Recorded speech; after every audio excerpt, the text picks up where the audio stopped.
Bismillahirrahmanirrahim. Assalamualaikum warahmatullahi wabarakatuh. Berita Al-Hijrah 5 Februari. Bersama saya Wan Kamarudin Wan Ibrahim dan jurubahasa isyarat Muhammad Amsyar Zamani. Tajuk utama malam ini: daging kultur halal atau haram?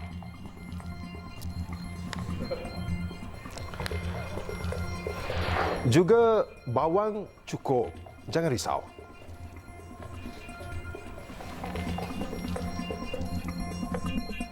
Jawatan Kuasa Muzakarah Majlis Kebangsaan bagi Hal Ehwal Agama MKI akan mengadakan pertemuan bersama Akademi Fiqh Islam Antarabangsa IIFA di Jeddah bagi memperhalusi isu berkaitan daging kultur. Menteri di Jabatan Perdana Menteri Hal Ehwal Agama Datuk Dr. Muhammad Naim Mohtar berkata perbincangan itu dijadualkan berlangsung bulan ini. Datuk Dr. Muhammad Naim berkata, sebelum ini isu berkaitan daging kultur ini sudah dibawa dalam perbincangan MKI, namun ia dilihat ada keperluan untuk meneliti dan menilai di peringkat antarabangsa melalui sesi penglibatan semua mufti di seluruh dunia yang mempunyai kepakaran dan ilmu masing-masing. Perkara ini akan terus diperhalusi dan juga diteliti. Dan insya-Allah diperhalusi dan diteliti. Termasuklah yang saya sebutkan baru-baru ni, kita akan adakan perbincangan dengan Fiqh Academy di Jeddah dan perbincangan berkaitan dengan daging kultur ini akan dimasukkan dalam tu supaya nanti fatwa ataupun keputusan yang dibuat oleh Muzakarah Kebangsaan MKI ini di Malaysia ini akan lebih teliti dan diperhalusi dengan sebaik-baiknya, insya-Allah. Beliau ditemui media selepas Majlis Amanat Menteri di Jabatan Perdana Menteri Hal Ehwal Agama dan pelancaran Jubli Emas Jabatan Agama Islam Wilayah Persekutuan Jawi di Ibu Negara. Semalam, Jawatan Kuasa Majlis Agama Islam Singapura MUIS berkata daging kultur secara amnya halal atau dibenarkan dimakan oleh orang Islam sekiranya ia memenuhi syarat. Jelas MUIS, keputusan mengeluarkan fatwa tersebut sejajar dengan peningkatan penekanan sejagat terhadap pengeluaran makanan mampan. Difahamkan sehingga kini produk daging kultur masih belum ada di pasaran, namun ia hanya ditularkan oleh sesetengah pihak sahaja. Program Smart Sawah Berskala Besar SBB Alas Kincan akan dikeluarkan di Johor secara berperingkat. Menteri Pertanian dan Keterjaminan Makanan Datuk Seri Muhammad Sabu berkata ia melibatkan 10 sawah padi berkeluasan 2,254 hektar. Tambahnya langkah itu bagi menambah rizab kawasan penanaman padi sekaligus meningkatkan produktiviti pengeluaran padi negara. Alas Kincan ni dia mestilah tanaman masa yang betul, kemudian baja yang sesuai, pengairan yang sesuai. Kalau tak ada pengairan yang cukup, maka dia tidak boleh dibuat alas kincan itu dengan sempurna. Dan penjagaan, mesti pesawah padi ini tak boleh lagi kerja part time. Dia kena jadi pesawah sebagai full time, sebagai pekerja macam profesional juga. Beliau berkata demikian pada sidang media semasa lawatan ke Sawah Ring, Tangkak, Johor. Jelas Datuk Seri Muhammad, program Smart SBB Alas Kincan dapat meningkatkan hasil pengeluaran padi daripada 7 tan metrik per hektar kepada 10 tan metrik per hektar. Dalam pada itu di Johor, terdapat 859 pesawah yang mengusahakan 10 sawah padi di Muar, Tangkak, Batu Pahat, Kluang dan Mersing. Sementara itu, dalam isu berlainan, Datuk Seri Muhammad Sabu beri jaminan bahawa bekalan bawang dalam pasaran negara mencukupi biarpun India melarang ekspor keluar bawangnya sehingga 31 Mac ini dan larangan ekspor bahan asas masakan itu katanya hanyalah bersifat sementara. Jelas Datuk Muhammad Sabu ketika ini bekalan bawang negara diimport dari beberapa negara termasuk China, Thailand dan Pakistan. Bawang memang daripada India tu hanya sementara macam beras juga hari itu. Bila kita runding semula, dia sanggup menjual 170,000 tan metrik kepada Malaysia. Jadi kadang-kadangnya masa alam negeri mereka, kita kena hormatlah itu keperluan dan kepentingan politik dan juga keadaan negara mereka. Jelas Muhammad, India memberhentikan ekspor bawangnya berikutan keadaan politik negara terbabit. Pada akhir tahun lalu, Direktorat Perdagangan Luar Negeri India mengumumkan larangan ekspor bawang berikutan kekurangan bekalan barang basah itu dan harga yang tinggi di India yang berpotensi menjadi kekecohan politik di negara terbabit. Pihak berkuasa kemajuan pekebun kecil perusahaan getah Risda menyasarkan bagi menghidupkan semula sekurang-kurangnya 100,000 hektar ladang getah terbiar. Dan ia bagi memajukan semula sektor itu sekaligus membantu penoreh meningkatkan pendapatan mereka. Menurut pengurusi Risda, Manzri Nasib, jumlah itu adalah keluasan disasarkan pihaknya pada tahun ini daripada keseluruhan 420,000 hektar ladang getah yang tidak diusahakan di negara ini. Ia susulan disebabkan isu-isu semasa seperti kekurangan tenaga kerja dan ketidakstabilan harga pasaran. Tambahnya, melalui usaha pembangunan semula itu, kira-kira 52,000 kebun di bawah seliaan Risda akan terbabit dalam projek berkenaan. Risda berhasrat untuk menguruskan semula ladang getah terbiar itu secara konsep estate, antaranya membabitkan lokasi di Kelantan dan Sarawak melalui syarikat milikannya dalam usaha meningkatkan daya saing sektor itu di negara ini. Selain itu, katanya Risda juga merancang untuk menguruskan ladang itu melalui kaedah lain, iaitu pajakan, perkongsian keuntungan di mana pemilik kebun turut bekerja dengan mereka dalam menguruskan ladang. Jika ia dipersetujui, usaha ini berupaya memberi kesejahteraan kepada pekebun kecil yang sebelum ini mungkin tidak mahu menguruskan ladang kerana harga getah yang rendah. Dan Risda mahu mewujudkan keadaan yang boleh memberikan situasi menang-menang.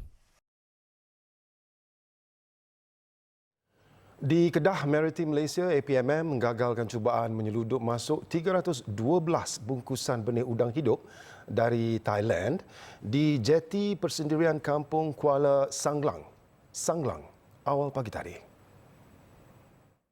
Serbuan kira-kira pukul 3 pagi itu dilakukan selepas penguatkuasa mengesan aktiviti pemunggahan mencurigakan di jeti tersebut. Pengarah Maritim Zon Maritim Kuala Kedah, Komander Maritim Nur Azrianti Ishak berkata, berdasarkan maklumat risikan, bot ronda APMM iaitu Perkasa 1224 yang sedang melaksanakan rondaan pemantauan diarah ke lokasi untuk melakukan serbuan. Setibanya di lokasi, anggota mendapati tiada sesiapa di jeti tersebut dan pemeriksaan menemui 312 bungkusan plastik disyaki mengandungi benih udang hidup ditinggalkan di situ. Benih itu dipercayai cuba diseludup masuk dari Thailand ke Malaysia. Kata beliau, kesemua bungkusan plastik mengandungi benih udang berkenaan yang dianggarkan bernilai lebih RM31,000 dirampas dan dibawa ke jeti Zon Maritim Kuala Kedah untuk tindakan lanjut. Kes akan disiasat di bawah Seksyen 40-1-A Akta Perikanan 1985 kerana mengimport ke dalam atau mengeksport keluar Malaysia ikan hidup tanpa permit atau dengan melanggar apa-apa syarat dalam permit.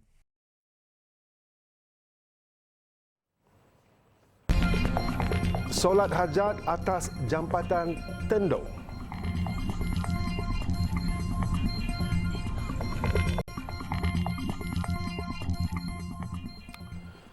Kerajaan Kelantan bercadang untuk memasang jaring atau pagar di jambatan Tendong, Pasir Mas bagi mengatasi kes terjun di lokasi tersebut. Bagaimanapun, Menteri Besarnya Datuk Muhammad Nasruddin Daud berkata, idea yang dikemukakan Jabatan Bomba dan Penyelamat Malaysia JBPM Kelantan itu akan dibincangkan kesesuaiannya sebelum dilaksanakan.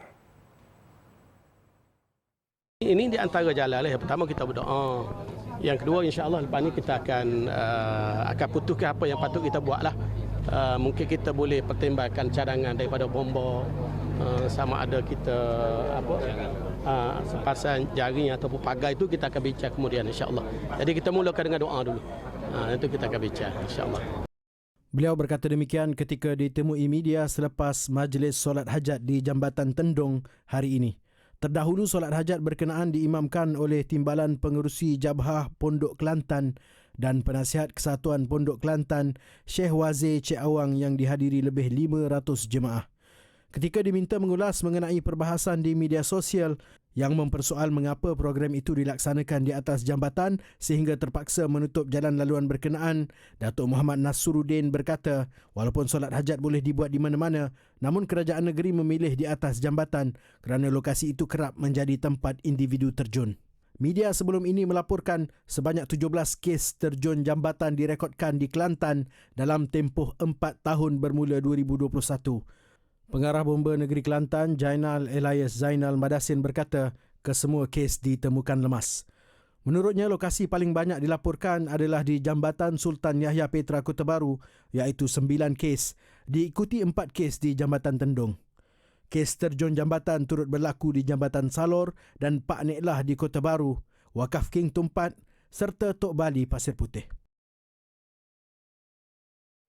Akademi Kehakiman Syariah Malaysia perlu memanfaatkan peruntukan RM20 juta dalam menambah baik sistem perundangan dan kehakiman negara.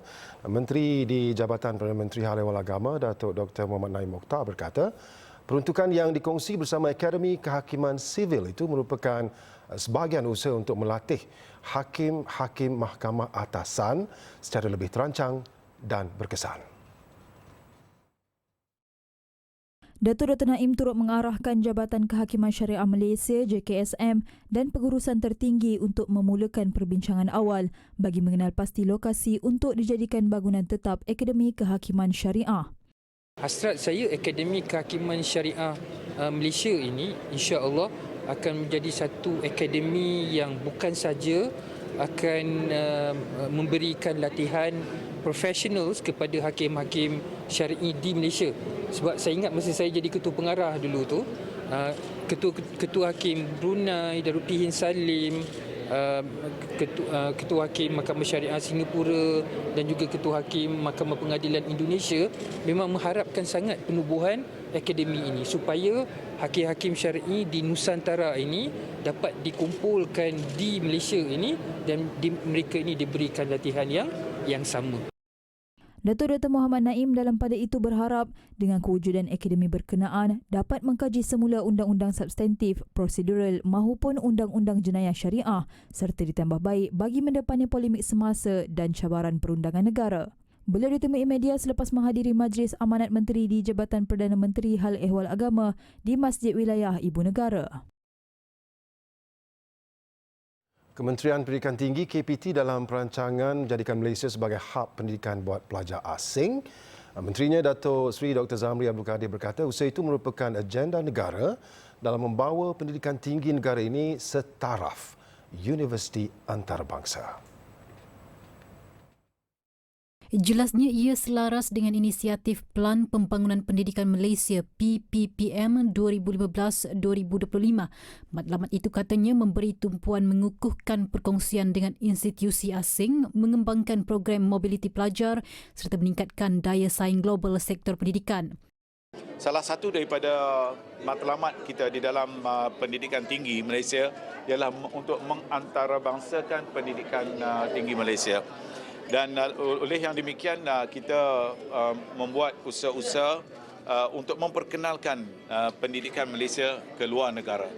Dan lantaran itu kita lihat pada hari ini interaksi yang baik daripada kedutaan-kedutaan yang ada di Malaysia ini dan mereka mengucapkan terima kasih kepada kita kerana membuat program seumpama ini. Beliau berkata demikian kepada media selepas program Libat Urus Menteri Pendidikan Tinggi bersama duta-duta negara luar di Ibu Negara siang tadi. Sementara itu dalam ucapan beliau berkata berdasarkan statistik yang diperoleh telah menunjukkan kehadiran ketara pelajar antarabangsa di seluruh institusi tempatan. Dalam tempoh 3 tahun yang lalu berlaku peningkatan 6% dalam bilangan pelajar antarabangsa daripada 167 negara di seluruh dunia. Sementara itu, Datuk Seri Zamri meminta universiti negara ini melakukan kajian terhadap keperluan mewujudkan fakulti baru berkait program literasi kecerdasan buatan atau AI dan sektor teknologi tinggi yang menjadi permintaan tinggi ketika ini. Dan jumlah graduan pula katanya perlu ditingkatkan khusus dalam bidang tersebut agar permintaan industri itu mampu dipenuhi sekaligus menarik lebih banyak pelabur luar. Makanya kita kena plan, universiti kena melihat juga dari segi keperluan yang diperlukan di dalam industri-industri yang sebegini. Dia bukan hanya melibatkan silibus tetapi universiti perlu melihat juga dari segi bidang-bidang keutamaan ya. Dan itu kemungkinan ada fakulti-fakulti baru yang perlu ditubuhkan ataupun jabatan-jabatan baru yang ada kaitan dengan perkembangan terkini dalam dunia AI. Mengulas lanjut, Datuk Seri Zamri berkata kekurangan graduan dalam bidang yang mendapat permintaan tinggi ketika ini adalah disebabkan perubahan dalam perindustrian yang kini lebih canggih selepas pandemik COVID-19. Sebelum ini, Menteri Pelaburan Perdagangan dan Industri MITI Tengku Datuk Seri Zafrul Tengku Abdul Aziz berkata jumlah graduan tempatan dalam sektor teknologi tinggi tidak mencukupi untuk memenuhi permintaan para pelabur.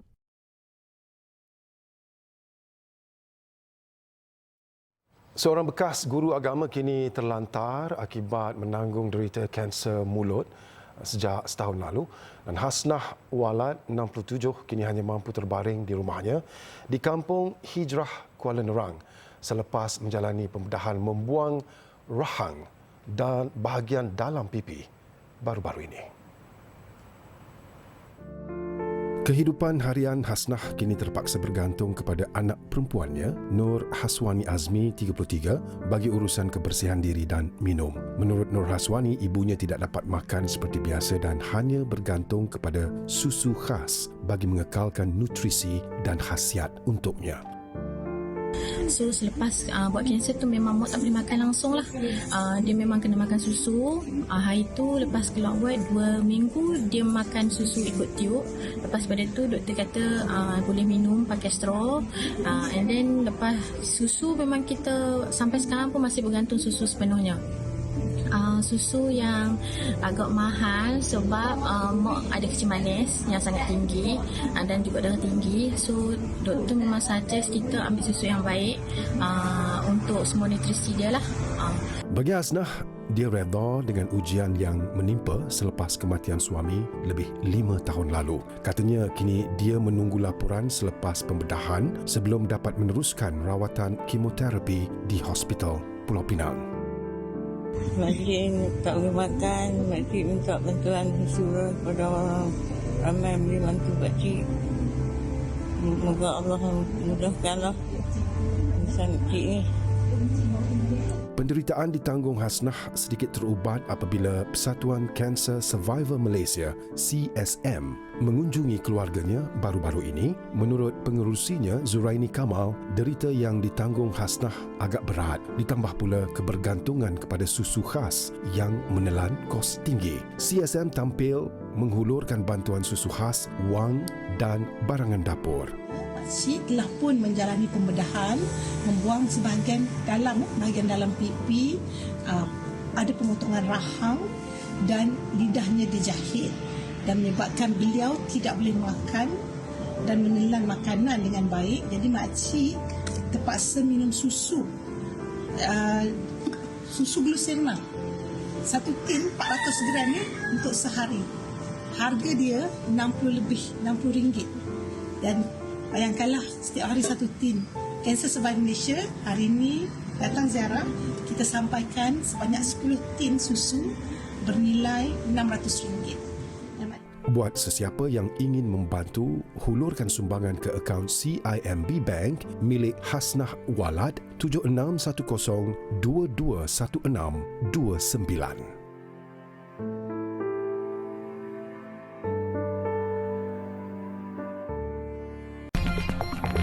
Baik, Zionis serbu bangunan kosong.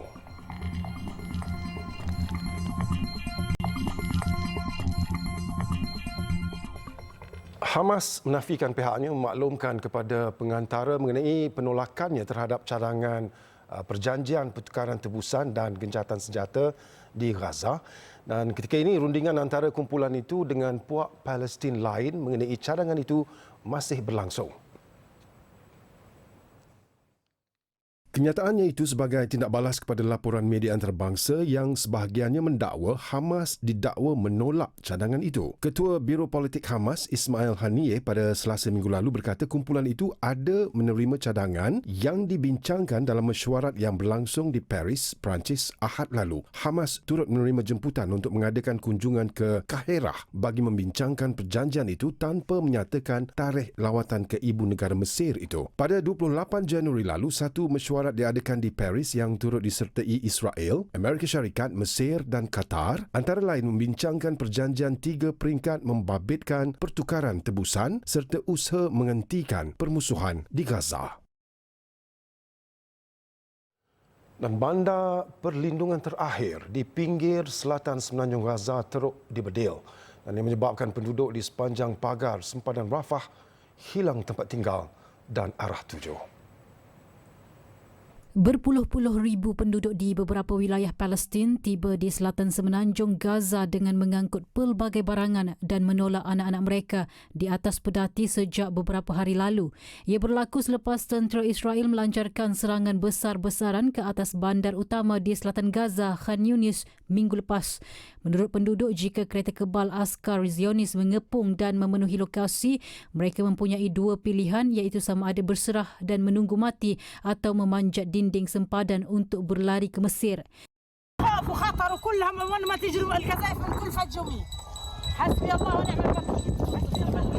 Pertubuhan Bangsa-Bangsa Bersatu PBB berkata, anggota penyelamat tidak lagi dapat menghubungi mereka yang sakit dan cedera di lokasi peperangan di Khan Yunis. Rafah kini diibaratkan seperti periuk tekanan yang akan meletus pada bila-bila masa. Setelah hampir 4 bulan membantai Palestin, Israel akhirnya berjaya menyerbu pusat latihan Hamas dan memusnahkannya. Namun perbuatan itu sia-sia kerana ia kini hanyalah sebuah bangunan tinggal. Fasiliti ini kononnya dikatakan mengandungi model pangkalan tentera Israel, kenderaan berperisai serta pintu masuk ke Kibbutz Zim. Namun apabila serbuan dilakukan, hanya beberapa barangan tinggalan yang ditemui selain terowong bawah tanah. Zionis juga menyerbu pejabat Muhammad Sinwar, seorang komander kanan dalam Al-Qassam. Muhammad merupakan abang kepada Yahya Sinwar, ketua Hamas di Gaza yang dipercayai ketua pejuang serangan 7 Oktober lalu. Setakat berita ini ditulis, sekurang-kurangnya 27,365 orang di Gaza telah syahid. Kebanyakan mangsa adalah wanita dan kanak-kanak. Emas dan wanita sukar dipisahkan, namun perang memaksa wanita Gaza berkorban menjual emas mereka untuk membeli makanan, pakaian dan kemah. Menurut pemilik kedai emas Muhammad Abu Hab, keadaan ekonomi di Gaza sangat sukar. Setiap hari ramai wanita datang ke kedainya untuk menjual barang kemas, untuk membeli makanan bagi mengisi perut anak-anak mereka yang dihimpit kebuluran serta kemah untuk berlindung. Namun katanya, pada masa sama, jika rakyat Gaza mempunyai banyak wang, ia tidak menjamin bahawa mereka akan mempunyai bekalan makanan. Konflik yang semakin mengerikan. العرض كثير لانه كله جاي من كرب جاي من بيت حنون لحد رفح وكله اللي معاه شيء اهلا اللي معاه شيء هو اللي ببيعه وبصرف معوش كان الله في عونه. Menurut seorang pelanggan Said Hamuda, tiada beza antara penduduk Gaza yang memiliki $1 juta Amerika dan $100 Amerika ketika ini. أقل خيم اليوم عبارة عن نايلون مش مبنى عبارة عن خيم بتكلف 1500 شيكل و2000 شيكل. الناس بطلت قادرة ولا تستر حالها ولا تطعم أولادها كمان في نفس الوقت. واللي معاه ذهب واللي معوش ذهب صار على باب الله. اللي معاه مليون واللي معاه $100. كنا صرنا سواسية. Laporan itu tadi menutup berita Al-Hijrah untuk malam ini. Saya Wan Kamarudin Wan Ibrahim dan jurubahasa isyarat Muhammad Amshar Zamani. Satukan ummah dengan ilmu bagi memperkasa Malaysia Madani. Assalamualaikum warahmatullahi wabarakatuh. Jaga diri, selamat malam.